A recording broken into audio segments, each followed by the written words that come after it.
Hello everyone, welcome to biology Pathshala. मैं हूं आपका एजुकेटर रंजीत कुमार और बायोलॉजी पाठशाला में बीएड के सेशन में आपका स्वागत है।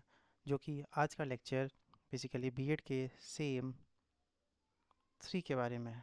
ठीक है, जो कि पेपर है आपका पेपर 5 है, जो कि लर्निंग एंड टीचिंग है। क्या है? लर्निंग एंड टीचिंग से। ठीक है, लर्निंग एंड टीचिंग के यूनिट 1 का ये बेसिकली लेक्चर होने वाला है। जो भी चैनल में न्यू आया है वो चैनल को सब्सक्राइब करें।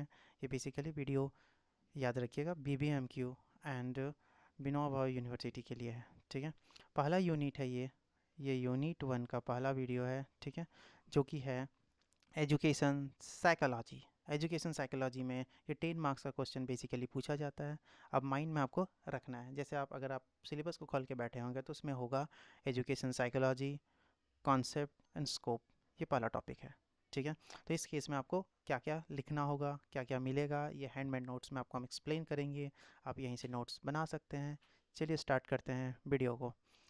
एजुकेशन साइकोलॉजी जो है वो 2 वर्ड से बना हुआ है। आप यहाँ पे देख सकते हैं किस प्रकार आप नोट्स बनाएंगे और एग्जाम में लिखेंगे कैसे। ठीक है, हो सकता है कि आपका यहाँ लेक्चर थोड़ा बड़ा हो जाए, अकॉर्डिंग टू मार्क्स आप छोटा बड़ा कर सकते हैं। सबसे पहले आप इंट्रोडक्शंस के बारे में लिखेंगे। इंट्रोडक्शन में ये लिखेंगे कि एजुकेशन साइकोलॉजी 2 वर्ड से बना हुआ है। Educations plus psychology. आप जानते हैं कि एजुकेशंस का मतलब हो जाता है टीचिंग एंड लर्निंग प्रोसेस होता है, और साइकोलॉजी मतलब हो जाता है स्टडी ऑफ ह्यूमन का बिहेवियर के बारे में स्टडी करते हैं, उसे हम साइकोलॉजी बोलते हैं। फिर एक एक करके हम एक्सप्लेन करेंगे एजुकेशंस क्या होता है, फिर साइकोलॉजी क्या होता है। आपको पता होगा कि एजुकेशन जो है एक लैटिन वर्ड से लिया गया है। ये आप 100% याद रखिए। एमसीक्यू में कभी कभी पूछ देता है कि एजुकेशन किस वर्ड से बना हुआ है, तो आपको याद रखना है कि एजुकेशन एक लैटिन वर्ड से बना हुआ है, जो कि 3 वर्ड का कॉम्बिनेशन होता है। Educare, educatum, educere. Educare means होता है टू ब्रिंग आवर। ठीक है, ब्रिंग आउट। एंड एडुकेटम का मतलब हो जाता है act of teaching and learning. And educere का मतलब हो जाता है टू ड्रॉन आउट। ठीक है, कि हम एट लास्ट सब मिला के ये कर सकते हैं कि एजुकेशंस ब्रिंग आउट, ठीक है, inner quality of the persons. Educations क्या कर देता है कि पर्सन्स के या टीचर्स के या स्टूडेंट के इनर क्वालिटी को दर्शाता है या बाहर निकालता है। हिडन टैलेंट क्या है उसके अंदर में, उस चीज़ को बाहर निकालना ही एजुकेशंस कहलाता है। फिर साइकोलॉजी। साइकोलॉजी एक ग्रीक वर्ड से बना हुआ है। ठीक है, जिस प्रकार एजुकेशन से एक लैटिन वर्ड से लिया गया है, उसी तरह साइकोलॉजी एक ग्रीक वर्ड से बना हुआ है, जिसका 2 वर्ड से बना हुआ है कॉम्बिनेशंस। साइको मीन्स माइंड और soul and logy means study. ठीक है, तो हम कह सकते हैं कि education psychology is the study of mind and the behaviour. ठीक है, आप यहाँ तक एक्सप्लेन कर सकते हैं या आपको मीनिंग के तौर पे लिख सकते हैं, फिर आप डेफिनेशन लिखिएगा। डेफिनेशंस एजुकेशन साइकोलॉजिस्ट के अकॉर्डिंग क्या होता है, साइकोलॉजिस्ट के अकॉर्डिंग अकॉर्डिंग टू ईडीवेल के अनुसार education psychology is the science of educations. Education psychology क्या है? साइंस है एजुकेशंस का, जिसमें हम एजुकेशंस के साइंस, फैक्ट्स, बिहेवियर्स, ठीक है, थ्योरीज, कॉन्सेप्ट के बारे में पढ़ते हैं। और according to Crow and Crow बोलता है। आप ये याद रखिएगा कि कभी भी आप जब एक एजुकेशन साइकोलॉजिस्ट का डिफिनीशन लिखिए तो डबल इन्वर्टेड कॉमा में उसे ज़रूर रखें। फिर है according to Crow and Crow education psychologist describe करता है, एक्सप्लेन करता है लर्निंग एक्सपीरियंस के बारे में, जो इंडिविजुअल क्या कर रहा है बर्थ से ऑल्ड के बीच में, जब से वो जन्म ले रहा है और जब तक उसका डेथ नहीं होता तब तक वो कंटिन्यूस लर्निंग प्रोसेस होता है। और वो लर्निंग को आप किस प्रकार अपने आप को एक्सप्लेन करते हैं दूसरे के समझाने के लिए या अपने आप को पढ़ने के लिए, वही एक एजुकेशन साइकोलॉजी है। अकॉर्डिंग टू स्कीनर, स्कीनर के अकॉर्डिंग क्या बोलता है कि एजुकेशन साइकोलॉजी एक ब्रांच है साइकोलॉजी का, जिसमें हम लोग डील करते हैं टीचिंग एंड लर्निंग के प्रोसेस के बारे में। ठीक है, इतना होने के बाद आप क्या कर सकते हैं, नेचर के बारे में आप लिख सकते हैं। ठीक है, हाँ यहाँ पे नेचर सिलेबस में नहीं दिया है, लेकिन आप माइंड में ये रखिएगा कि क्वेश्चन पूछने का तरीका अलग अलग हो सकता है, क्योंकि डायरेक्ट ये नहीं हो सकता क्वेश्चन। अगर ये अपने तरीके से लिखा जाए तो हो सकता है कि लिखा जाए कि what is education psychology, what are its aim and explain its scope. ठीक है, तो नेचर ऑफ एजुकेशन साइकोलॉजी आप कर सकते हैं कि एजुकेशन साइकोलॉजी को का नेचर कैसा होता है। एजुकेशन साइकोलॉजी का नेचर जब भी आप एक्सप्लेन करें तो आप फ्लो चार्ट में ही सबसे पहले दिखाएं। ठीक है, फिर आप उस चीज़ को मार्क्स के अकॉर्डिंग आप दर्शा सकते हैं। हो सकता है कि आप 5 मार्क्स का क्वेश्चन एजुकेशन साइकोलॉजी में लिख रहे हैं और नेचर ऑफ एजुकेशन साइकोलॉजी अगर लिखा गया है तो टाइम नहीं होने पर आप फ्लो चार्ट में भी उसको रोक सकते हैं, ताकि टीचर्स को लगे कि हाँ इस स्टूडेंट को आता था या टाइम लैग की वजह से नहीं एक्सप्लेन कर पाया। तो आप जनरली इस पॉइंट पर रख सकते हैं। जैसे अगर हम नेचर ऑफ एजुकेशन साइकोलॉजी करें तो ये क्या एक पॉजिटिव साइंस है, पहला बात।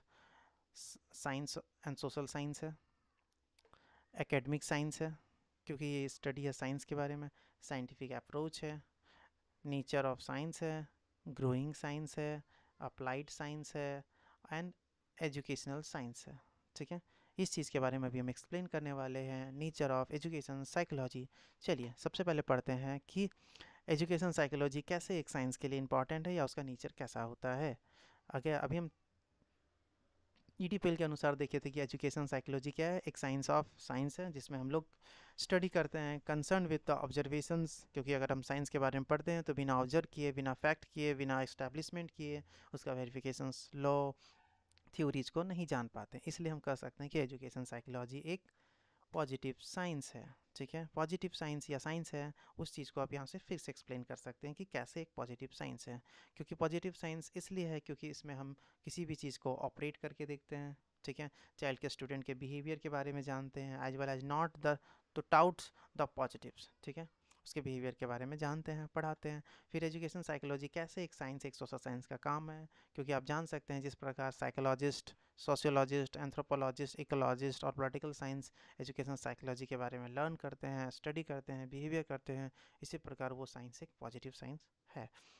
एजुकेशन साइकोलॉजी कैसे एक अप्लाइड साइंस है, क्योंकि अप्लाइड साइंस इसलिए है क्योंकि हम उसकी इसमें प्रिंसिपल के बारे में पढ़ते हैं, उसके डिफरेंट फील्ड के बारे में पढ़ते हैं, तो उस चीज़ से हम उसको अप्लाई कर सकते हैं।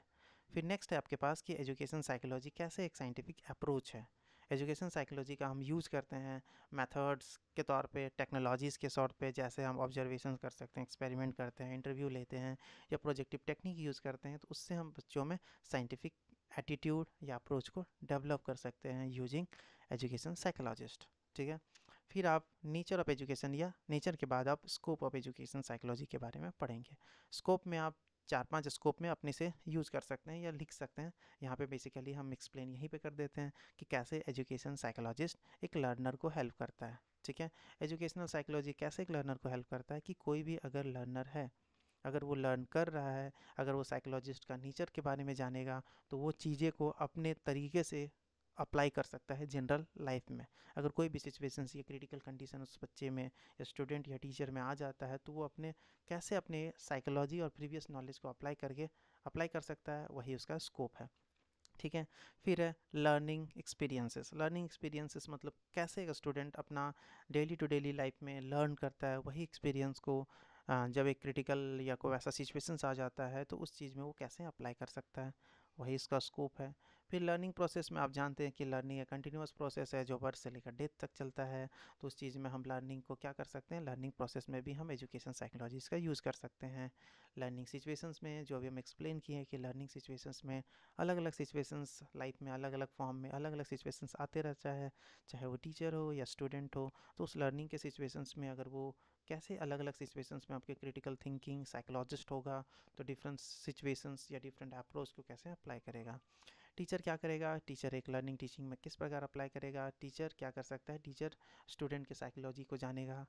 ठीक है, अपने टीचिंग लर्निंग एक्सपीरियंस को वो क्या करेगा, अप्लाई करेगा कि स्टूडेंट के नेचर के बारे में जाने कि उसको किस फील्ड में प्रॉब्लम है, किस पॉइंट में प्रॉब्लम है, तो उस चीज़ को जान सकता है टीचर। एक्लॉजी एजुकेशन साइकोलॉजिस्ट का यूज़ कर सकता है। हम स्टूडेंट के बिहेवियर, नेचर, एटीट्यूड के बारे में जान सकते हैं।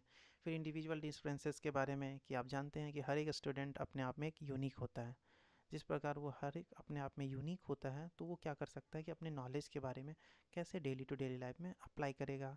ठीक है, क्योंकि अगर आप एजुकेशन साइकोलॉजिस्ट हैं तो स्टूडेंट का हर एक इंडिविजुअल डिफरेंसेस होता है, क्योंकि हर बच्चे अपने आप में एक यूनिक होते हैं, सबके अंदर एक हिडन टैलेंट होता है।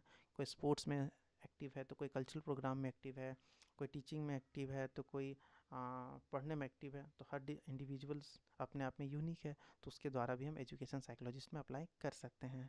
फिर है ग्रोथ एंड डेवलपमेंट के लिए कि बच्चों में किस प्रकार का critical thinking, learning, motivations, critical thinking या बोल सकते हैं साइकोलॉजिकल थिंकिंग, साइकोमोटर, इस चीज़ का हम अलग अलग स्किल या अलग अलग डेवलपमेंट कर सकते हैं जो आप पेपर 1 में पढ़े थे। ठीक है, कि किस प्रकार आप physical development, moral development, psychological development, critical thinking, emotional development का कर सकते हैं एजुकेशन साइकोलॉजिस्ट के तौर पे। ठीक है, हर क्वेश्चन के बाद ये पॉइंट जरूर ही इंक्लूड करता है। क्या यूज़ करता है, लिखता है कि टीचर्स का क्या रोल होगा एक एजुकेशन साइकोलॉजिस्ट में, टीचिंग लर्निंग प्रोसेस में क्या यूज होगा। तो आप जानते हैं कि आप इस चीज़ को लास्ट में आप एक्सप्लेन कर सकते हैं। यहाँ पे जो भी हम अभी हम अप्लाई कर रहे हैं, जितना आपको टॉपिक बता रहे हैं, वो हर एक टॉपिक से क्वेश्चन बन सकता है। ठीक है, कहाँ यूज़ कर सकता है टीचर, अपने करिकुलम को बनाने के लिए यूज़ कर सकता है, क्योंकि टीचर्स जानता है कि टीचर्स हर एक स्टूडेंट के इंडिविजुअल डिफरेंसेस, उसके वीक पॉइंट, स्टूडेंट के स्ट्रॉन्ग पॉइंट के बारे में जानता है, तो उसके अकॉर्डिंग वो करिकुलम को अप्लाई कर सकता है। टीचिंग लर्निंग इफेक्टिव बनाने के लिए साइकोलॉजिस्ट का यूज़ करेगा टीचर। क्यों यूज़ करेगा, टीचर्स का रोल होगा कि ताकि बच्चों में जो भी प्रॉब्लम है, या जो भी टीचिंग लर्निंग के प्रोसेस में उसे क्या क्या चेंजेस करना होगा, क्या क्या टीएलएम यूज़ करना होगा, उस चीज़ को वो अप्लाई कर सकता है। डिफ़िकल्टीज, स्टूडेंट कौन कौन सा डिफ़िकल्टीज फेस करता है, उसके रिलेटेड भी आप एजुकेशन साइक टीचर्स का रोल होता है कि वो डिफ़िकल्टीज़ को आइडेंटिफाई कर सके, बच्चों के बीच में पॉजिटिव एटीट्यूड डेवलप कर सके, एडजस्टमेंट कैसे कर सकता है स्टूडेंट, इंटरडिसिप्लिनरी कैसे मेंटेन कर सकता है चिल्ड्रंस की हर एक सिचुएशंस में, अपने आप को कैसे कोप कर सकता है, एडजस्ट कर सकता है, अपने आप को डेवलप कर सकता है, उस चीज़ के बारे में नॉलेज भी डेवलप कर सकता है। 6 है अंडरस्टैंडिंग योरसेल्फ, खुद का इवोल्यूशंस, चाहे वो टीचर हो चाहे स्टूडेंट हो, खुद का इवोल्यूशंस के लिए भी यूज़ किया जा सकता है एजुकेशन साइकोलॉजिस्ट को। फिर है guidance and the counselling. Guidance and the counselling के बारे में आप जानते होंगे कि बच्चों में किस प्रकार का गाइडेंस देना चाहिए ताकि उसका ओवरऑल डेवलपमेंट हो सके हर एक फील्ड में, टाइम टू टाइम काउंसलिंग कर सके। ये एक टीचर्स का रोल होता है कि time to time guidance and counselling किया जाता है स्टूडेंट को। इवेलुएट करने का और टेस्टिंग करने के लिए टीचर्स इसका यूज़ करता है, ताकि वो टेस्ट ले बच्चों के बीच में, एजुकेशन साइकोलॉजिस्ट के बीच में, कि उसका क्रिटिकल थिंकिंग कैसा है, इंटेलिजेंस कैसा है, उस चीज़ का भी चेक करके वो यूज़ कर सकता है। फिर रिसर्च पर्पस में भी हम यूज़ करेंगे। ठीक है, अरेंज द लर्निंग सिचुएशंस के लिए यूज़ करेंगे, नोइंग द लर्नर के लिए यूज़ करेंगे, knowing the heredity and evolutions की कोई भी प्रॉब्लम बच्चों में नहीं, तो कोई बच्चों में प्रॉब्लम तो नहीं आ रहा पेरेंट्स से, या कोई प्रॉब्लम या जन डिजीज़ तो नहीं फैल रहा जिसकी वजह से वो प्रॉब्लम को आइडेंटिफाई कर सकता है टीचर। इन्वायरमेंट के बारे में कि वो किस इन्वायरमेंट से आया है, उस किस इन्वायरमेंट से वो स्टडी कर रहा है, उसका फैमिली कैसा है, उस चीज़ को जानने के लिए यूज़ किया जा सकता है। और लास्ट में आप कंक्लूजन को मस्ट लिखें, क्योंकि कंक्लूजन से ही आप पता कर सकते हैं कि मार्क्स आपको कितना मिलेगा। अगर आप कंक्लूजन अच्छे लिखते हैं तो मार्क्स कन्फर्म है। कंक्लूजन में कुछ नहीं सोचना है, कि कंक्लूजन के तौर पे ये लिखना है कि जो जो मेन पॉइंट आपको एजुकेशन साइकोलॉजिस्ट अभी हम जो पढ़ाएं या जो टॉपिक को किए हैं, उसी चीज़ को एक्सप्लेन करना ही कंक्लूजन कहलाता है। ठीक है, तो ये आप लिख दीजिएगा। फिर यहाँ से ये टॉपिक ख़त्म होता है कि एजुकेशन क्या है, एजुकेशन साइकोलॉजिस्ट क्या है, इसका कॉन्सेप्ट क्या है, इसका स्कोप क्या है। ठीक है, आई होप आपको वीडियो पसंद आया होगा। तब तक के लिए थैंक यू, मिलते हैं नेक्स्ट वीडियो में। चलिए आते हैं नेक्स्ट वीडियो में। अगर आप चैनल पे न्यू हैं तो सब्सक्राइब कर दें। तब तक के लिए देखते रहिए बायोलॉजी पाठशाला। Thank you.